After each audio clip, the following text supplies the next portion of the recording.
At Straightfire, we see the Metaverse as a continuously changing, decentralized and creator-driven ecosystem without physical or space-time limitations, where humanity and technology coexist in a balanced and symbiotic relationship, enabling humanity to experience the real and the digital. Hi, I'm Christiaan Eisberg. I'm a loving father of 2 kids. I'm an avid football player, the European kind, and I'm co-founder and CEO of Straightfire. The kids is a 9-year-old daughter Charlotte, an 8-year-old son Damien, and the football, well, I play with old men and have a beer afterwards. Straightfire, well, what we do is we are a Web3 company that's bridging the real world with the Metaverse. And how do we do this? We're building an NFT social dApp and mind-blowing NFT collections. But more about that later. Without further ado, the Metaverse. So at Straightfire, we think of the Metaverse as a continuously changing, decentralized and creator-driven ecosystem without physical and space-time limitations, where humanity and technology coexist in a symbiotic, balanced relationship, right? So with the goal of embracing humanity to experience the real and the digital. So I'm aware that that's quite a mouthful, right? And so let me dissect. The Metaverse is continuously changing. Well, that's something that all of us who are working in this industry, like in the blockchain, crypto, NFTs, or the Metaverse as a whole, are experiencing on a daily basis. I often feel like an old man when I wake up in the morning, but when I get to work and I get to start working, I feel completely energized because of all the new initiatives that are taking place every day. You know, it's thrilling, it's exciting, but nevertheless, of course, the next morning I feel tired again because I'm just an old man. But, you know, it's obviously that the Metaverse is changing all the time because we see it around us all the time. But, you know, the reason is it really is like the start of something new. It's the internet in year 3, and we're accessing it through a Yahoo portal. So, you know, it's undefined, it's incredibly unrefined, and there's lots and lots of stuff to develop. So that's great for Straightfire because that's what we're doing on a daily basis. So the Metaverse is decentralized. I know that with Facebook kind of changing its name to Meta recently, there might have been some confusion about this, but let me be very, very clear to you. The Metaverse is decentralized and not centralized. And I will explain to you why I think it's so important. Let me start with a quote from Agent Smith from The Matrix. We're not here because we're free, we're here because we're not free, right? So the digital age has created an incredible opportunity for all of us, but mostly for a few insanely rich and profitable tech giants. If the internet had created an equal level playing field for everybody, I don't think there was a need for a decentralized world.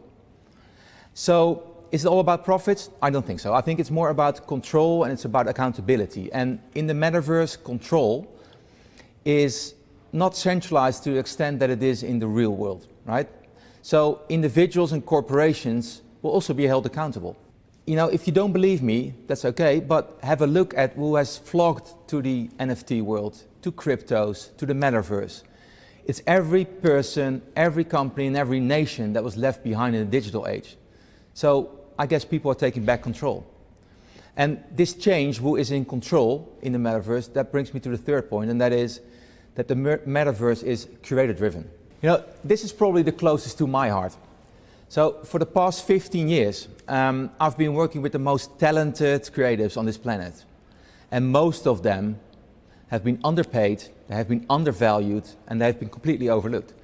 But the Metaverse is creator-driven, so their time is now. And I'm really excited about that. Although I'm not a creative by trade, I'm one by heart and by mind. And that's why I'm passionate about creating this foundation for every creative to thrive. In fact, at Straightfire, we're building a missing piece of the NFT infrastructure. And when finished, we will enable every NFT owner, curator, or collector the opportunity to be rewarded. So then we move on to the next part, right? The Metaverse is without physical and space-time limitations. This might sound a bit technical, and to be honest, I got the last reference from my father-in-law, who is a Nobel laureate in physics, so he might be the better person to explain this to you, but let me try to explain it to you with an example that I saw the other day. All right? So I came across a project that was all about building a virtual museum for NFT art. And unfortunately, they had decided to build the digital twin of a real museum. So it was with walls, it was with floors, with ceilings. There were even frames around the digital pieces of art. And to top it off, there were little plaques on the side that depicted the title and the artist's name. And you had to walk from room to room, right? So I think they were missing the point of the metaverse, because why were they using characteristics and limitations of a real place? And why can I only view one NFT at a time and have to walk from room to room? And I guess for that matter, why did they choose gravity? Because why would you otherwise have a floor? So instead they could have built a little piece of the metaverse where they addressed the real reason why people go to a museum, and that is to be inspired or to experience and to satisfy all their senses. And once we truly get rid of all those limitations from the real world, then the metaverse really comes alive. So we have now reached the part where humanity and technology have to coexist, right? And as we see it, it has to be a balanced and a symbiotic relationship. So, it's not that I'm afraid of technology, far from it, because I work in it daily. But if we want the metaverse to be inviting and inclusive to everyone, we need to consider that technological advance or innovations are threatening to a lot of people. So it's partly because change in general creates unease with people. And it's partly because many feel that the machines are taking over. Therefore, if we want everyone to believe in the metaverse as much as we do, then we as pioneers of the metaverse have a duty. And that's a duty to make sure that humanity and technology have a balanced and symbiotic relationship. So, and how can we achieve that? Well, that's the final part of what we do at Straightfire, and that is we have an aim to let humanity experience the real in the digital. So it's really the essence of what we do every day. We try to bridge the real world with the metaverse, and we do this for two very important reasons, at least important for us. We want to get everyone, and I mean everyone, into the metaverse, and it has to be a non-threatening and inclusive environment. This means that it absolutely has to feel real, or at least to some extent, right? And then the metaverse has to be an extension of the real world. Not a completely different place, not a completely futuristic virtual place that feels totally alien. I guess this concludes the short lesson in the metaverse, but we're not here really to hear my lecture, because we have to keep it real. And I guess that brings us to humanity, and why it's humanity first, always, 100%. Some people describe the metaverse as a Ready Player One environment, or as a AR, VR, or AI, or any other acronym-based world, right? I think if history has shown us one thing, it's that if we try to predict the future based on technology, we're always wrong, right? Because we don't know what we don't know.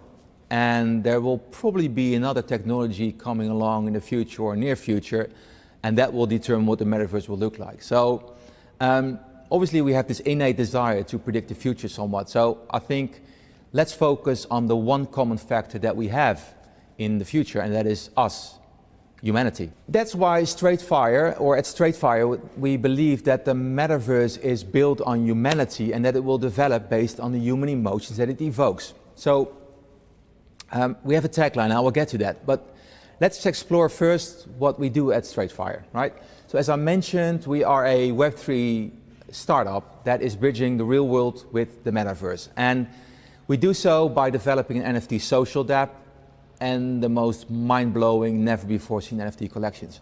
So first the social dApp, right? So how does it work? Well, first, NFTs are, I guess, the single biggest opportunity in our lifetime, and I think the past 12 months have kind of proved that. Although everybody talks about it and everybody has an opinion about it, I think only a few truly are capitalizing on it. And I think we are one of them. The critics might argue that NFTs are nothing more than cryptos and they sit in your digital wallet, and I think to a certain extent they're right.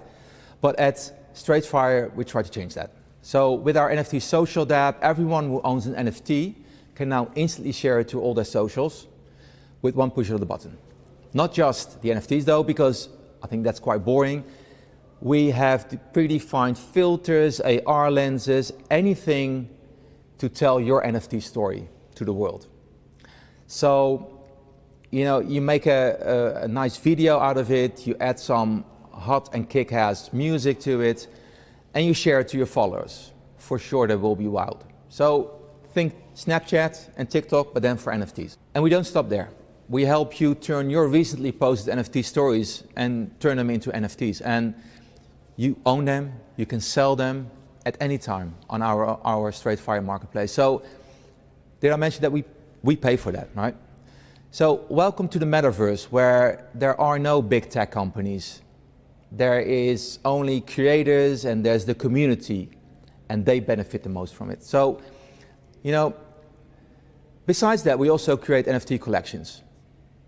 I'm sure these are collections that you've never seen before, and we are quite confident about it. And obviously I'm a bit biased, but let me explain to you why I'm so confident about it. And it's because we work from the assumptions that NFT are emotions you own. But don't tell people that, right? Don't tell people what to feel.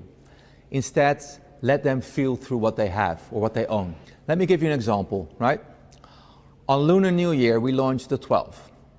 It's an NFT collection that's made of 12,012 unique hand-drawn 3D artifacts.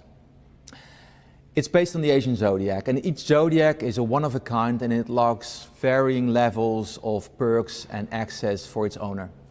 So obviously, I think, and we think at Straightfire, that the collection is awesome. It's so cool, it's gorgeous. But I guess that it's really because we're using the adage that NFTs are emotions that you own.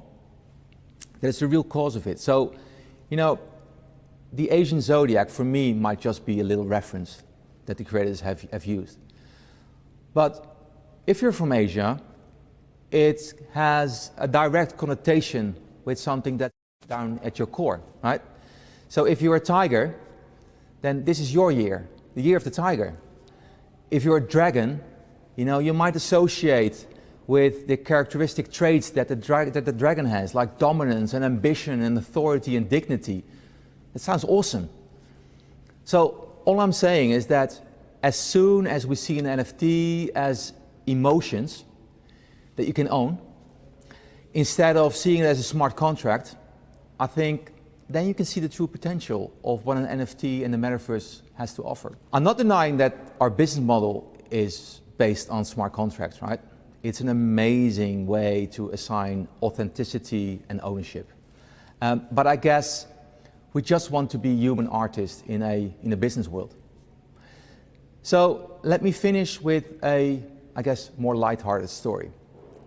Remember my kids, right? Charlotte and Damien, 9 and 8. So yesterday evening at the dinner table, I asked them the question, so what do you want to be in the Metaverse? And obviously at my dinner table, with my job, my kids grow up with knowing what Metaverse is and what NFTs are. So this is not a weird question in my household. So Charlotte said that she wanted to be one of those TikTok artists, the name of which I've completely forgotten, but then she switched to, she wants to be a minion. And then my son decided that, no, I'm going to be this robot army with animals and I'm going to conquer the world. And then Charlotte decided, I'm going to be an army too, but I have always won more than my brother, so I will always win. And that almost ended up in a fight. So what I thought was quite interesting is that my kids apparently see no limitations in the Metaverse. They don't think in terms of themselves being human in the Metaverse or being singular. Yet so many companies are developing avatars or digital twins that look exactly like a single human being, right? So if we can be anything in the Metaverse, why do you want to be you, right? So me, for example, in the Metaverse, I want to be the concept of love. So on that happy note, I guess, you know, we will end with a quote from Morpheus. I'm trying to free your mind, Neo, but I can only show you the door. You have to go through it.